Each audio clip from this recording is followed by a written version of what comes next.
Iniharap ni PNP Chief Ronald Bato de la Rosa ang tatlong suspect sa ilang kaso ng malavigilanteng pagpatay. Ayon kay de la Rosa, patunay raw itong hindi mga pulis ang may kagagawa ng tinatawag na EJK o extrajudicial killings. Live mula sa Quezon City, may report si Mariz Umali. Mariz? Jessica, sa kasagsagan ng kampanya kontra droga ng Administrasyon Duterte, hindi nakaligtas ang Philippine National Police sa patikos na posibleng sila rin ang nasa likod ng mga vigilante killings. Bagay na paulit-ulit na itinatanggi ng pulisya at ngayon nga raw ay meron silang pruweba para patunayan ito. Nakatalukbong ang mga mukha nang ipasok ang tatlong lalaki para ipresenta sa media. Pero ipinatanggal din ito ni PNP Chief Director General Bato de la Rosa para makita raw sa publiko ang mukha ng mga nasa likod umano ng ilang insidente ng vigilante killings sa Metro Manila at mga karatig probinsya. Naaresto kahapon sa Tondo, Maynila sina Manuel Murillo alias Joel, Marco Moralios alias Naldo at Alfredo Alejan alias June. These suspects are members of a civilian volunteer organization. Supposedly, they are assisting the PNP in maintaining peace and order.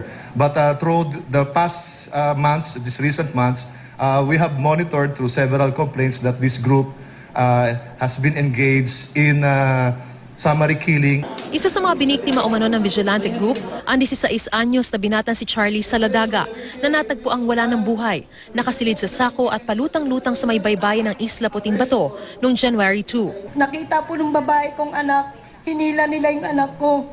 Tapos yung kasama ng anak ko, tinakot nila, huwag magtestigo. 16 years old po yung anak ko, binatay nila.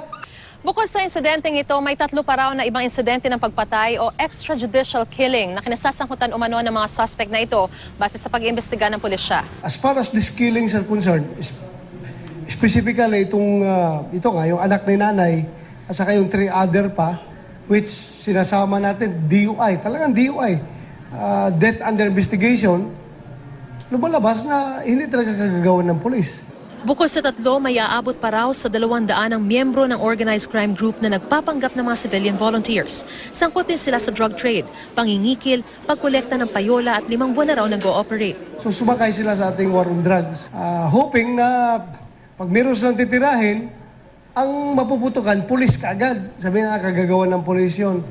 Pero ito, very clear naman, inamin nila. Nang tanungin kung ano ang motibo kung bakit sila makikisabay sa patayan. Based on tactical interrogation, apparently, they are targeting suspects from rival groups. Yung kalaban nila na grupo na pinoproteksyonan din nila engage in criminal activities. And then, of course, to instill fear. Dahil dito magsasagawa raw ng background check ang pulisya sa mga force multiplier nila sa tulong ng lokal na pamahalaan. Jessica, patuloy naman daw ang pagkalap na impormasyon ng pulisya para malaman yung kinaroroonan ng iba pa nilang mga kasamahan. Jessica? Pero Mariz, ilang killings ba ang inaamin nitong grupong ito? Out of the 4,000 na ba ang kaso ng DUI o EJK ngayon? So far, Jessica, ang sinasabi lang ng pulisya, aside from yung binatilyo, no, yung 16-year-old na natagpo ang patay, ay meron pa raw 3 other instances ng allegedly extrajudicial killings na kinasasangkutan itong grupong ito, Jessica. Pero yung iba pang mga kasamahan nila, because upon investigation, nalaman na meron pa silang mga around 200 members, hindi pa masabi kung ilan yung mga kinasasangkutang mga krimen pa o pagpatay ng mga kasangkot o kasama doon sa grupong ito, Jessica. Pero tama ba yung dinig ko? Mukhang parang kumbaga kakampi rin ito ng mga pulis o katulong nila, yung mga civic organizations na tinatap ng pulis sa kanilang peace and order campaign. Ganito tong grupong to, di ba? Paano kaya yung iba? Baka ganun din ang ginagawa.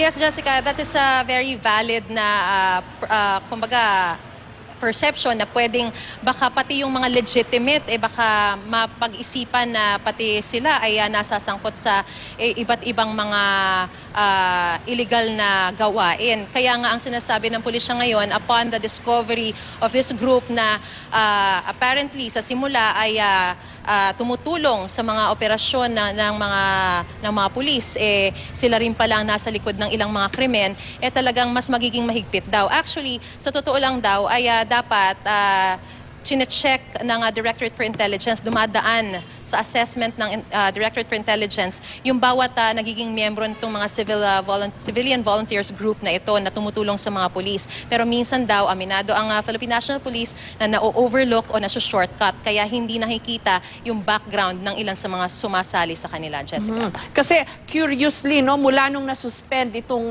Tokhang o Oplan double barrel, parang bumaba rin yung bilang ng mga, o nawala yata, yung bilang ng mga DUI o EJK. That bolstered the theory, Maris, na pulis din ang nasa likod nitong mga EJK o DUI na ito. Jessica, pero ang sinasabi kasi ng Philippine National Police, nagpapatuloy pa rin naman daw yung mga reports na umaabot sa kanila, although hindi na tayo nabibigyan pa ng detalye o yung data ng mga deaths under investigation sa ngayon.